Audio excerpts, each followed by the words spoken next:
Welcome back. Welcome back. Welcome back. Here we go. Hey. Thumbs up if you hear me. We've been humble. We are ready again. We are live. 30-day challenge. See if we can help Lisa get a deal. We got some problems. Got some stuff we're dealing with over here. So, woo! It's okay though. That's what we're here for. This is the power of mentorship. 30 days with Lisa Sierra over here. So they're live on Cashflow Tribe. If you're not a member, cashflowtribe.com. Come join us. Free community for all Canadians who want freedom, who want answers, who want help. We are here to help you guys crush it, and really excited. Hello, we got some friends on the show. Jan is already in the house. Let me know where you're dialing in from already. We got $20 in the house. Give me a quick hello, everybody, if you're here. And without further ado, we're going to bring on the lady of the hour, the one and only, Miss Lisa Sierra. Hey. Hello. Hello. We're ready for a busy show today. We're a busy half hour. All right. Well, with that being said, we are busy for a half hour. Folks, if you're here, give us a quick share, if you don't mind. We got Brandon here from MB saying what's up. Jan saying hello, Lisa. Hello. So, guys, give us a quick share out. Let us know that you're here. Dustin's in the house. I see all you guys popping in here. Good to see you, Dustin Shoemaker. Good to see you, guys. So, Lisa, give us a quick catch up and tell us what we're working on in the next half an hour. Okay, so quick catch up. We were going to have Devin, our realtor, on today. He had a family emergency, so he's not going to be here today, but that's okay. We have lots to talk about. Since yesterday, and this is day 8, remember, I was negotiating on 2 deals ever since we finished yesterday. 2 deals back and forth. I was on the phone back and forth with text till like 8:30, 9 o'clock last night. And I want to sort of go through what we landed on in terms of terms. I think they were some good terms. There was a couple things that I just couldn't say yes to. And I want Ben's take on that. Because, you know, one of the things I wonder about is whether I overanalyze deals in the past and whether I talk myself out of them when it gets time to pull the trigger. So I'd be really interested to hear your thoughts on that, Ben. We have an offer to purchase contract for Alberta. So we're going to take a look at that and how would we put some numbers to or put some information on the contract around when we submit the offer, how much negotiation do we do in the back end? Because a lot of that was, we haven't put anything on paper and I'm just negotiating with these owners. And then the last thing is, if we can squeeze it in, is to start getting ready to make an offer on a property that is from Brennan and Anthony from Cash and Homes. It's a wholesale deal on Elbow Drive in Calgary. All right, good stuff. All right, so real quick, want to give a couple of shout outs. Ramona is in the house. Good to see you. Dina's in the house. Thank you, everybody, for being here. Jane, every single day, staying with us, staying present. Faisal, good to see you. We got some real supporters here. Thank you guys for being here, supporting Lisa in this journey. We are so excited to help you crush this thing. So, Lisa, make sure we got the best connection. I got a little bit of delay here with you. Is that the best connection? Just double check, make sure it's good to go. We got Joshua Anthony in the house. While Lisa gets going here, I'm just going to give out some shout outs. Let us know who's here. Let us know. We got Chris from Windsor saying, what's up? You guys are awesome. Thank you, my friend. Thank you. We got this one saying, who are you? Big Ben baby. Okay, what's up, Lisa? That's from Joshua Anthony. We got Peter saying, hey. And we got Janelle saying, we are following the story. Okay, here we go. All right, Lisa, are you good? I hope we didn't lose Lisa. Guys, thumbs up if you can hear me. If you can hear me, give me a thumbs up. I want to make sure Lisa's still with us. Oh, make sure her Wi-Fi is working. Okay, so she's got a couple questions. We have to figure out today how we're going to make some offers. This is the hardest part, is when we finally have to commit it to paper. It's one thing to go ahead and like strategically talk about deals and get all excited. And the hard part is when you have to start putting pen to paper, and we totally just lost Lisa. Hello, Sharon. So informative. Thanks, Sharon. Jen says you can hear me. Okay, great. Good stuff. Well, I know there's a whole bunch of you guys waiting to get Lisa on here, so we'll give Lisa a chance to pop back on the show right now. This is what happens. Lisa is missing. I know. Putting pen to paper, super important. In fact, if it doesn't live on paper, the intention isn't great enough. That's what I'm going to say to you guys at home now. Lisa's coming back in right now. Here we go. Okay, you back? So somebody outside is working on the electrical and shut it off. Oh my Lord. Everybody's against you. All right, So but we got people in the comments who are for you. Yeah. Everybody, who's for Lisa? Give Lisa some love. Give her some thumbs up if you're for Lisa. If you're not trying to kill her power, if you're trying to help her be empowered to win, to succeed. There we go. Okay, Lisa, so hit me with the question one more time. You want to know, now it's time to put things to paper. Where are you stuck? Okay, so the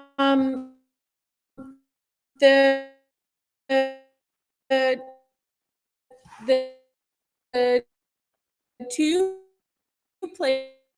Oh, we got a bad lag. Hold on, we got a bad connection. Lisa, we got a bad connection. That I was negotiating on back and forth phone to see if that'll help. Okay, hold on. We just got your voice back. We're getting bad connections over here. What's happening? Is Rogers out again? Rogers, are you out again? Come on, man. You guys need to switch to TELUS. I'm just saying. If you're a TELUS fan, give me a thumbs up. If you're a Rogers fan, give me a thumbs down. Yeah, I said it. Give me a thumbs down if you're a Rogers fan. Okay, Lisa, say one more time. I think we got you now. Okay. Can you hear me now? Beautiful. Okay, let's go for it. One more time. Okay. So 955 Lake Christina Way was the one that we were I was negotiating on. And we got, so Jared had talked about that one, and he kind of went through the property, said that he had made an offer. It was now off market, and he had we were going to try to find the real the owner. So somebody on this live reached out to me and said, I have the contact for him. I sourced it out, and he gave me the information, and I called him up and said, are you still interested in considering a deal? And he said, yes. I said, okay, what's the range you're looking at? Here's the range I'm thinking about. And my number was within his range. So Then we started having a conversation. I got him to the price I wanted. Then I got vendor take-back financing for 2 years at 0% financing. Then I got for a portion of the deal. And what else? And then I wanted to do a $5,000 deposit. He wanted a $30,000 deposit. He wanted no conditions. And so we went back and forth, and then he came back wanting 10 to 12% interest on the VTB. And he wanted a close of September 1st. And so I said, okay, well, I'll go up to another 3,000 on the price, but I want 0% financing on the deal or on the VTB. And I want 5% or 5,000 down at acceptance of terms. And then 15 days later, I'll do the remaining 15,000 deposit. And he wanted it all at once, but we moved past that. And then I just said, I don't want to tie up that much capital. And I don't want to waive those two standard conditions. And so he kept saying that that's what he wanted. Anyways, we went back and forth. There were several texts, several phone calls. And so I walked away and I just left my phone. And then he came back and said, okay, these. Go. Yeah. So he came back and gave me what I was looking for there. But then still the last part was that those two, he wanted me to waive inspection and waive financing condition. And so I thought, you had mentioned that I should reach out to Alex out in Hamilton and talk to him because he was an experienced flipper and see what he thought about that. And I also reached out to Jared to talk to him about his terms with the guy and what were his thoughts, because I felt like it was probably not the right move. And he confirmed for me, he said, especially when you're dealing with someone else's money, to waive that inspection condition is reckless. And he said he had a really good advice, and he said, I bought one around the corner and there was asbestos in it. And so given the age of that property, he probably got asbestos, and that's could be why he doesn't want you to look at it. So yeah, anyway, so I pushed back on him. And I also, on the financing side, that would give him $20K of my money if I couldn't get my lenders to agree to fund a property that I had no inspection on. And so I just left it. And then he came back later and said, I'm going to sign a lease with some tenants, but I'm coming back to you in 9 months and we'll renegotiate then. So I said, okay. But the more I left it, the more it shifted to my way. So that was a really good, and it was more because I was like, I'm not exactly sure what I want to say. So instead of saying anything, I just left it. And I guess he was stewing. So, and then on the second one was the one in Radisson. It was that fourplex that Cash and Homes had. And it was the one with the fire on the one side.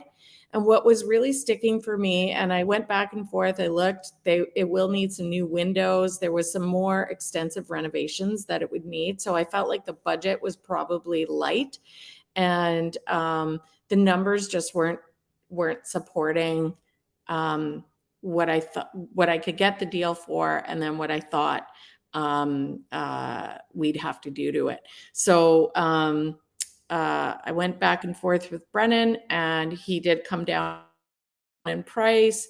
But ultimately it was like whether we could get insurance, whether we could get investments. It was something Danielle said about, lenders not liking these illegal suites or not considering them as part of the income for the property. And I worked in planning and building at the city of Calgary. And so I know that what the rules are around those. And it just felt like too much of a gamble to wait out long-term permits that are going to take 3-4 months if they get approved. Okay. Because I don't know ceiling heights and all of that.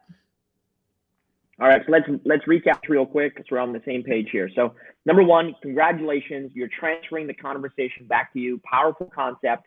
Making sure that you hold your ground in a negotiation, because it sounds like the seller is actually more experienced than you are. If they know all of these terms and all these different levers to pull, then they probably have some experience in this game, in the buying, selling, leveraging, doing negotiations, crazy deals, whatever. So that's fine. I'm okay with that. What we're not going to do is we're not going to waver in what we believe is a good deal for you. So the fact that you're like, nope, this is the deal. I'm not changing my position. You can come back to me. Great. He's also very much capable of going to get his own terms, his own financing, his own whatever. And if he wants to rent out for 8 months, this is a game we have to play. It's called cat and mouse. All right. So you have to make your statements and go, hey, good luck. By the way, you already got tenants coming into the property. I hope I still have cash in 9 months. I know I'm buying today. I may or may not be interested in 9 months from now, depending on what the market does. I'm interested today. We're playing a game of urgency. He's going, I have tenants, so that it forces your hand, and you're going to go, so good. So every time somebody gives you an objection, your job is to go, I understand, I get it. That's it, cool. Hey, you got tenants? Great. I probably won't be interested in 9 months. Hard to say. I'm not even I might even be in real estate in 9 months. Who knows? I might be driving Formula One race cars. But if that's what it takes for you, you want to rent it out and you want to deal with it, and that's great, no problem. Good luck. See you later. Great job for standing your ground. That's what you have to do. Now, here's the thing. As soon as you have a lot of this already verbally agreed to, you have to commit to paper. Okay. If you don't commit the offer to paper, that doesn't mean anything. Like really, it's just hyperbole. It's just questions. Because in the seller's mind, what we have to understand is that they're looking for areas of confidence. When you put something to paper, you show intent. When you commit it to paper, you can actually move this thing further along, because he may have talked to 100 different people, and the reality is like most of them didn't put it on paper. So maybe you're like the 101st person he's talking to about the same terms, the same conditions. Maybe he's frustrated. So the person who's willing to get the deal done will commit it to paper and show the intention, not say the intention. You have to show the intention. This is why it's powerful to take your offer and structure into a written agreement that you can send it over to him. It also does one other thing for you. It's also now in his inbox forever. So when he comes back to you in 9 months, he has your contact information, he has the offer, he has the price, blah, blah, blah, blah, blah. You want to plant as many offer seeds in the world as possible. And then we're going to go harvesting. This is why making offers is so valuable. Make offers, make offers, make offers. Then we're going to harvest the conversations. And then the ones that are ripe and ready to pluck, then we'll make a deal happen. Some of them won't be ripe for a season or 2 seasons, and that's okay. But if you don't plant the seed, meaning you never actually deliver the offer, then you never actually got started. So I just want to clarify this point. When most people go, I'm working on a deal, I'm going to go, where's the paperwork? I don't have any. I was just talking with the seller. Well, then you're not working on anything, actually. You haven't even got started. You have to indicate exactly what starting means to you. Starting to me is, I talk with the seller, I got my offer, I signed off on my offer, I sent it, it's in his inbox. I made an offer. I started the conversation. Now I can close it. Most people never send an offer, so they can't close something they haven't started. They literally haven't started the deal. Well, Ben, I was looking on Kijiji and I kind of thought about buying a house. I started looking. You didn't start anything. You were browsing. You were consuming content. When you start, make sure it's in writing. If you do that, when it's in writing, we can close the loop. If it's not in writing, there's nothing to close.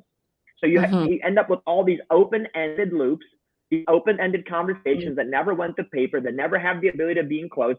So it creates a low level of confidence, an environment where you started 50 conversations, never finished any of them, never committed it to paper, and you wonder why you're struggling to like do this business. Is because you haven't even started doing this business. Right. It's like you watch the same workout video 15 times, but you haven't actually put on the workout clothes and started jumping up and down, right? Hey, I'm working out. What are you doing? I watched the workout video. That's not working out. So does that make sense? And from what I understand from what you said, one of the things that would have changed the discussion yesterday is if I put it on paper, like made my offer after I said, what's your sort of window? Because he went back and talked to somebody, and then that's what he told me. And then he came back wanting interest on VTB financing. He didn't really know the term VTB, all of that. And so that way he would have been responding to my offer, and he wouldn't been then coming back with a whole bunch of new terms necessarily. He would have been only negotiating on the terms I presented in the deal. Yeah. He would be reacting close the loop. to back and forth. I get it. So close the loop. It's never dead until the person's dead. Listen, there's no dead lead unless that person passes away. It's as simple as that. Close the loop. You had a conversation, you wasted an hour, right? Or invested an hour, however you see this. If you want to turn wasted an hour into invested an hour, then spend 10 minutes, put an offer together and send it to him. Hey, I know you said you're going to rent it anyways, but I'm sending you an offer anyways. So I can close my loop on this. I'm sending you an offer on it. What is an offer going to do? What if that's really what he's been waiting for, is actually a physical offer to know that you're serious? No. What if the physical offer, his wife sees it and goes, wow, there's actually an offer that came in? Yeah, it's a real offer. Send the offer. Full send. This is half send, full send. Half send is talking about it. Full send is sending an offer. If you have the ambition to talk about a deal and you're willing to invest or spend an hour, you either wasted an hour or you invested an hour. The investment comes from planting the seed. Send the offer. Cool? Just send it and leave it alone. It's like that old, what's that old cooking show? Like, set it and forget it, right? Yeah. The guy never opened up the little magic oven and placed the turkey inside. The roasted thing. He never went like, think about setting it and forget it. No. You have to set it. Close the door, set it, and then you can forget it, all right? And you're right. It puts, somebody's in the comments saying, it puts the ball back in his court. Yes, it does. Puts the ball back in his court, and it says, here you go. The ball is in your court. There you go. Cool? So Write the offer however you want to. Whatever agreement that makes sense for you, regardless of the banter back and forth, write the offer and go, the offer is in your inbox.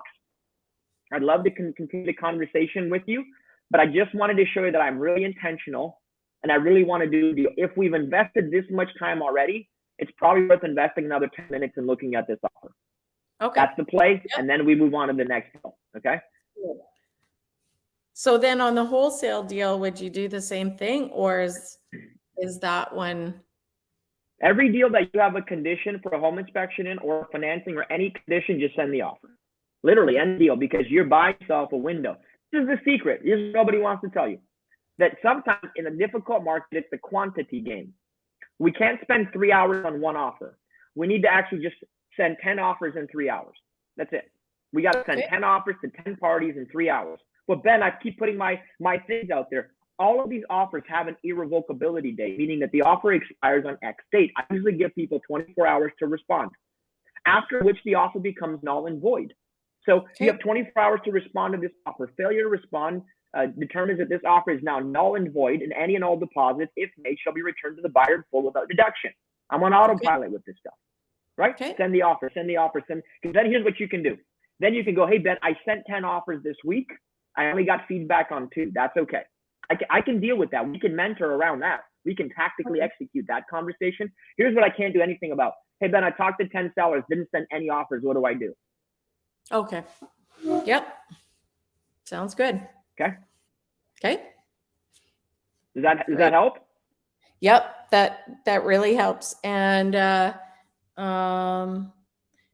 so one question that I got from other folks in the comments the other day was, how do you send out so many offers if you don't already have financing lined up for all of those? Because what they're concerned about is what happens if you make a good enough offer on everything that they get 5 deals and they can only really fund 1, or because they're still in that learning mode and they don't know like other people's money and all of this. So how do they submit a whole bunch of offers while being up and up?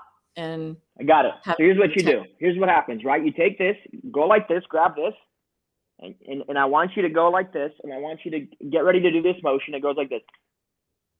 Do that motion. You know what that motion is? What? Popping the champagne freaking bottle. Are you kidding me? You got 5 accepted offers, and you have to choose one of 5, the best one? Yes, hell yeah. We want that problem. See, we want better problems. We don't need it. Like, everybody's looking for the answer. The answer isn't the answer. The answer is a better problem. It's a problem that leads to progress. We would rather send 10 offers, all of them conditional. And this happens anyways. You go to buy a house, right? And you go to buy the property, and you go to your little bank, and the bank says you're pre-approved, which, by the way, pre-approval means next to dog shit. Okay? Just so you know. It doesn't mean a whole lot. It means that the bank says, if you qualify for CMHC and qualify for this and do a jumping jack and do 16 more loops, then we'll give you the financing. How many people go to make an offer on a property with the bank pre-approval, and then the bank says you're not approved? Mm-hmm. I'll answer it for you. A lot. It happens often, especially in a hot market. People, their deposits no longer valued. Their TDS doesn't work anymore. Something didn't align up. The person at the bank, who's a salesperson, sat down with you, pre-approved you in half an hour based on general information, but they didn't look under the hood of your own financial situation before telling you you're good. How many of you in the comments have been screwed over when you've got the bank, got a pre-approval, made an offer, and then the bank goes, nope, we can't do the financing. Now you have to go get private money. So Lisa, people do this anyways. My advice to you is simple. Just remember that you have conditions for a reason. If you make 10 offers and they're all conditional and get to play with 2 of them, great. That is a stronger ownership position than you making 1 offer, all cash, Hail Mary. Oh my God, I hope throwing $1 wins. Okay. That makes sense. We want a better problem. Look, Ramona's raising her hand. Darcy's raising. These are all people who got financing. And guess what? Then they didn't have financing. The bank is not in the business of doing all the due diligence on the front end because it's time and money. So we have to just get okay with this. An offer equals an offer. An offer does not equal an accepted agreement. An accepted agreement is an accepted agreement. An offer is just an offer. We want to do this. We call it the hop theory. We want to take this big old complicated difficult thing, which is buy a house, and we want to break it down in a small little bite-sized chunk. And the very first hop is find a lead, talk with the seller or realtor, make an offer written in writing. Then you're going to go, I have 5 accepted offers. What in the world am I going to do? Because here's the answer. You ready? You have 5 accepted offers. We're going to literally look at the best 1, best 2, best 3. We're going to raise money against them and close them.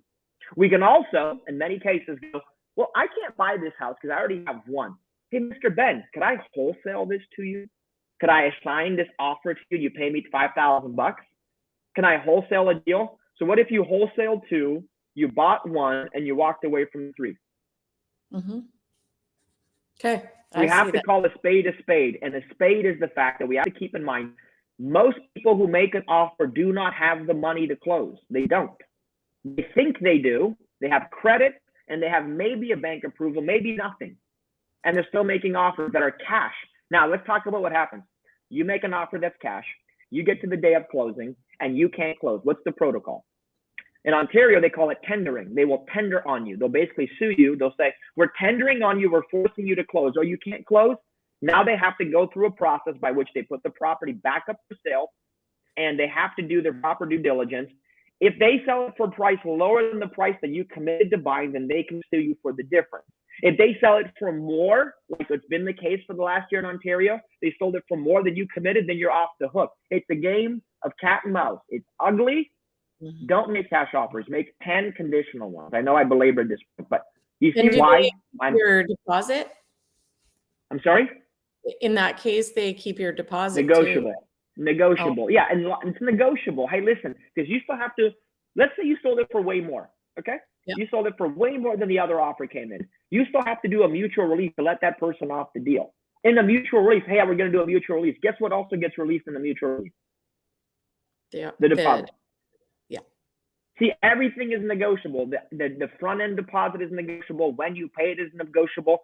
I'll make you $10,000 deposit, but it's fully refundable. In fact, none of my deals have unrefundable deposits. Mm-hmm. We have to remember that in an aggressive bull market driven with speculation, people violate the rules that happen in a regular market. So we all assume that we got to make cash offers.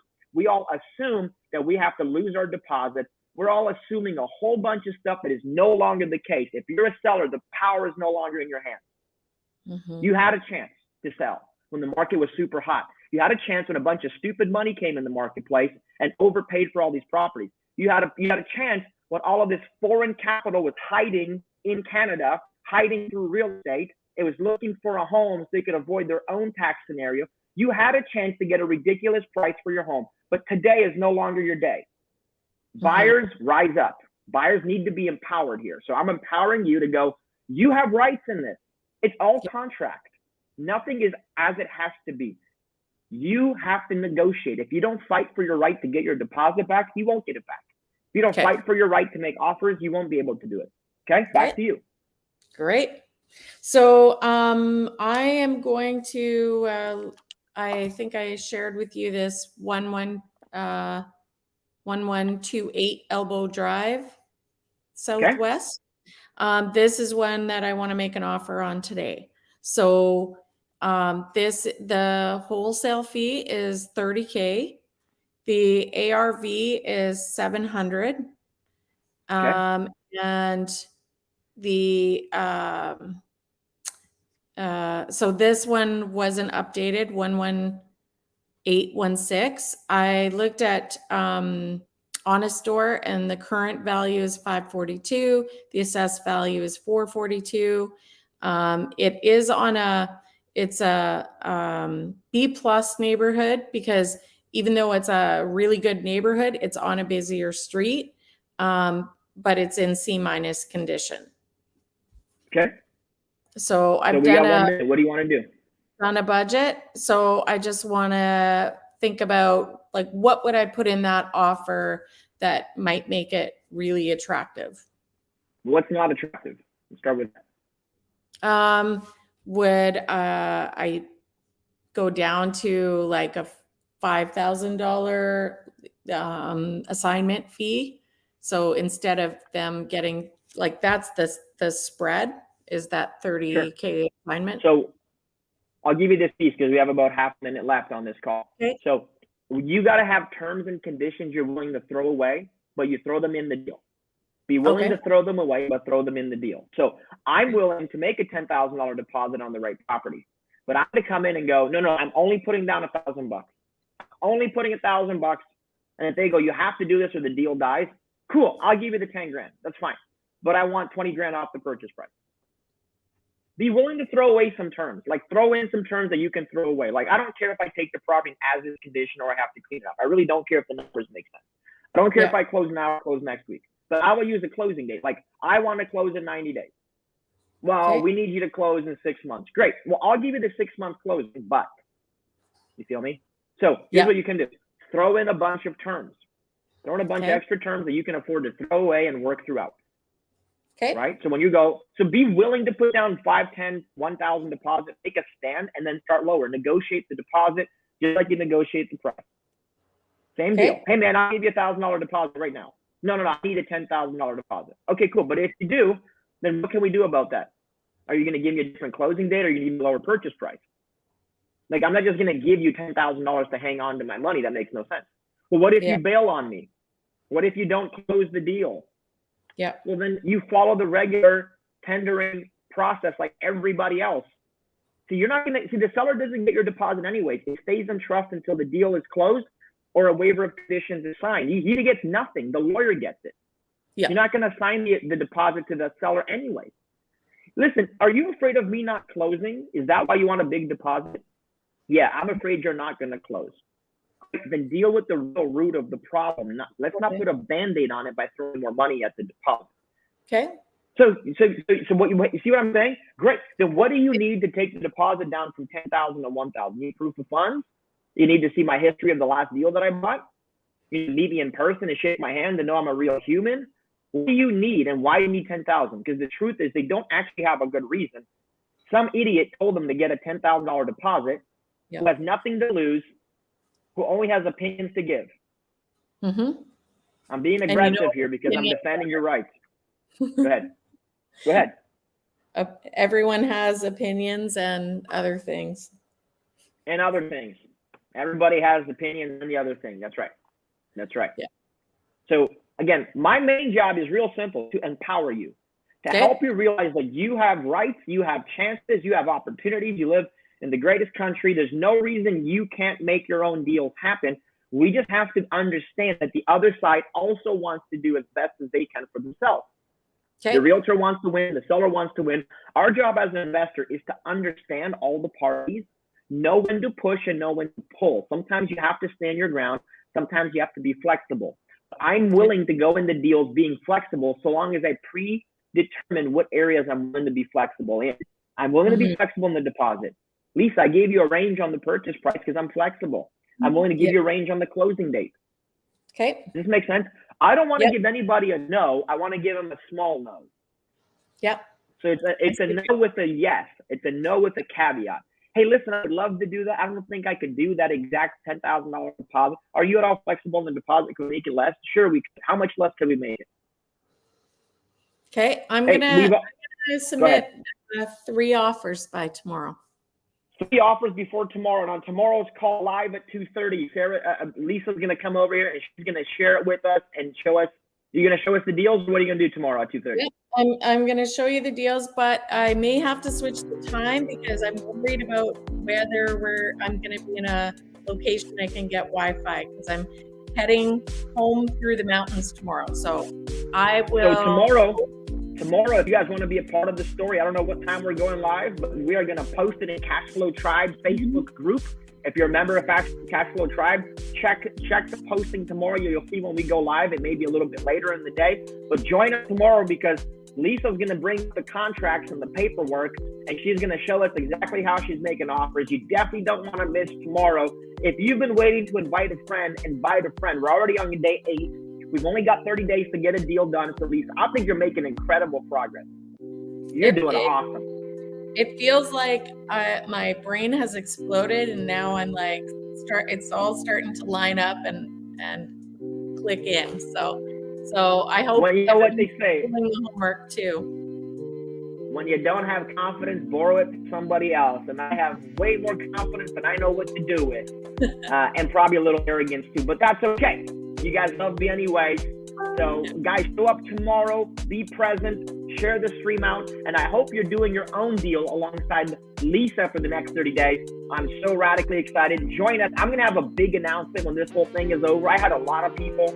Actually, I talked with all the people who applied for this, very kind of position to be here, what you're doing, and they all want more help. So I'm going to have a big announcement by the time we're done to help you guys at home do a 30-day version of this for yourself, okay? And we want to help you win in real estate. We want to help you guys absolutely crush it.